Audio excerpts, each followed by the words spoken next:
Hello friends, आज हम पढ़ेंगे जीएसटी के इंट्रोडक्शन के बारे में और इसके कुछ बेसिक कंसेप्ट के बारे में। जीएसटी जो गुड्स एंड सर्विस टैक्स है, ये बहुत ही इम्पोर्टेंट इनेक्टमेंट हुआ था 2017 में और ये सीए, सीएस और लॉ तीनों फैकल्टी के स्टूडेंट्स के लिए बहुत ही इम्पोर्टेंट लॉ है।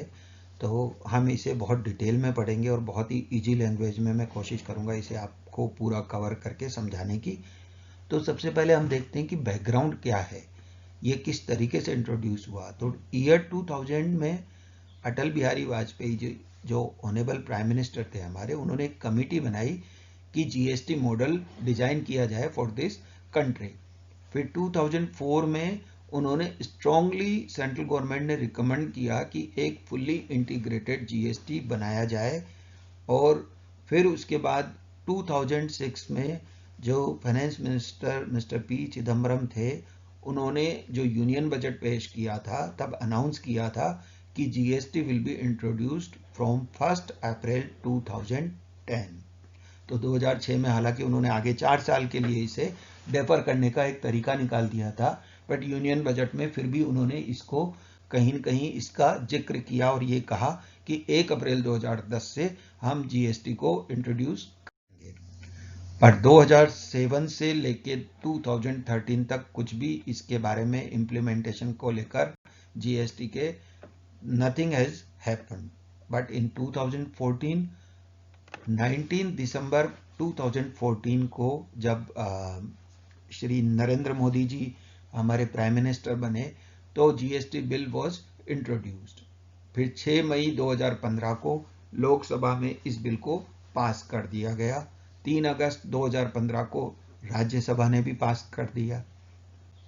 8 दिसंबर 2016 को लगभग 1.25 साल बाद प्रेसिडेंट ने भी अपनी इसकी सहमति दे दी।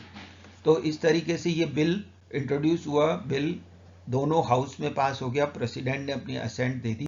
फिर 2017 में CGST bill 2017 was introduced, IGST bill 2017 was introduced, then Union Territory GST bill 2017 was also introduced along with GST compensation to states bill 2017। और ये जो सारे बिल हैं 29 मार्च 2017 को लोकसभा ने पास करे।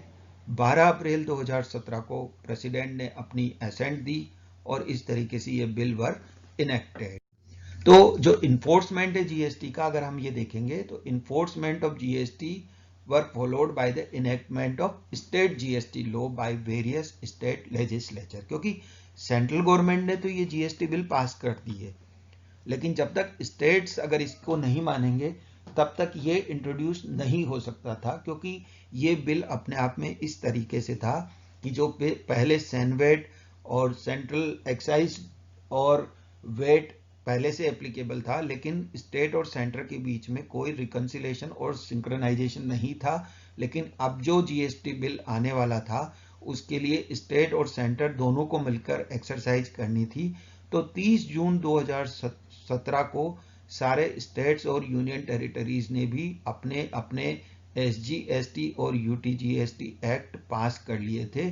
पर जम्मू कश्मीर ने 8 जुलाई 2017 से ये बिल पास किया और इस तरीके से 1 जुलाई 2017 को पूरे देश में GST bill was introduced except Jammu and Kashmir. Then it was extended to Jammu and Kashmir also from 8 July 2017।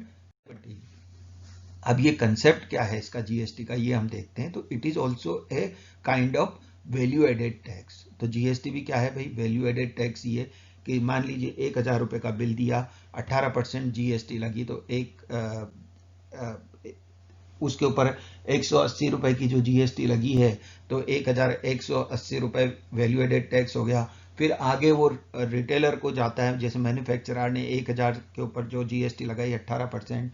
फिर जो रिटेलर है, रिटेलर 1,000 की चीज को अगर वो 1,050 रुपये में बेचना चाहता है तो वो 1,050 पे 18% टैक्स लगाएगा। और जो डिफरेंस है उसका जीएसटी का जो कि उसने पहले दे दी, उससे वो कंपनसेट हो जाएगा। तो एक kind of value added tax ही, ये जो पहले एग्जिस्टिंग वैल्यू एडेड टैक्स था उसी तरीके से जीएसटी भी एक वैल्यू एडेड टैक्स ही कहलाएगा। इसे हम बहुत डिटेल में आगे पढ़ेंगे, आज मैं केवल इतना ही बता रहा हूं कि ये भी एक वैल्यू एडेड टैक्स ही है।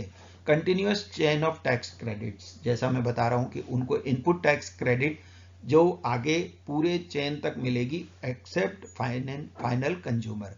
जो फाइनल कंज्यूमर होगा ना, उसे पूरी ये बर्डन लेनी पड़ेगी, क्योंकि उसे इनपुट टैक्स क्रेडिट नहीं मिलेगी, क्योंकि वो तो फाइनल अल्टीमेट कंज्यूमर है। और there would be no tax on tax और cascading of tax under GST system. ऐसा क्यों बोल रहा हूं? क्योंकि जो पहले एग्जिस्टिंग वेट था, तो मान लीजिए एक्साइज ड्यूटी लग जाती थी, तो वो, या कोई सर्विस टैक्स अगर किसी ने लगा दिया, तो वैल्यू एडेड टैक्स में सर्विस टैक्स की इनपुट क्रेडिट नहीं मिलती थी, तो टैक्स ऑन टैक्स लग जाता था। वो कैस्केडिंग जो इफेक्ट है, वो अब इस एग्जिस्टिंग जो कैस्केडिंग इफेक्ट है, वो अब जो ये नया बिल जीएसटी का आया, उसमें इस तरह का कोई टैक्स ऑन टैक्स का सिस्टम नहीं था।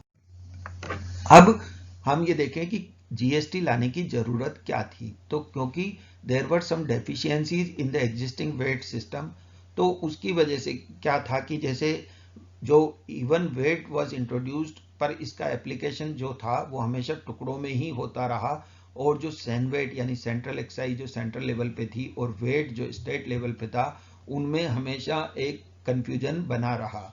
जैसे VAT and service tax both simultaneous, तो क्या होता था पहले कि वेट भी लगता था और सर्विस टैक्स भी लगता था। तो इसीलिए मैं बोल रहा था कि टैक्स ऑन टैक्स का जो एग्जिस्टिंग सिस्टम था उसे जीएसटी ने ध्यान रखा और अब ये सब चीजें खत्म कर दी।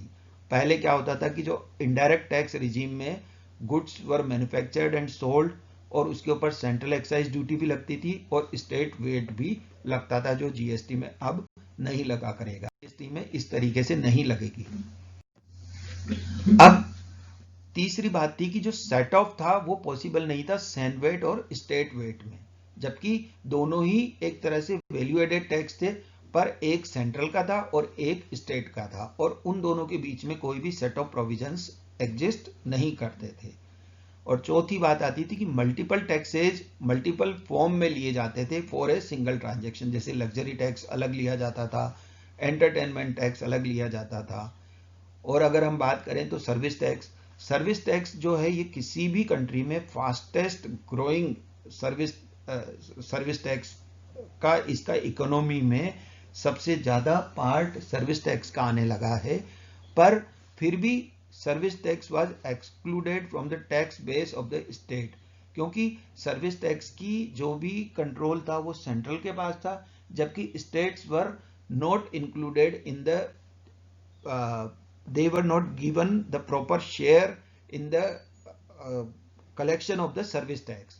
तो इस वजह से जो स्टेट का पार्ट है वो पोटेंशियली कलेक्शन में, टैक्स कलेक्शन में इट वाज एरोडेड।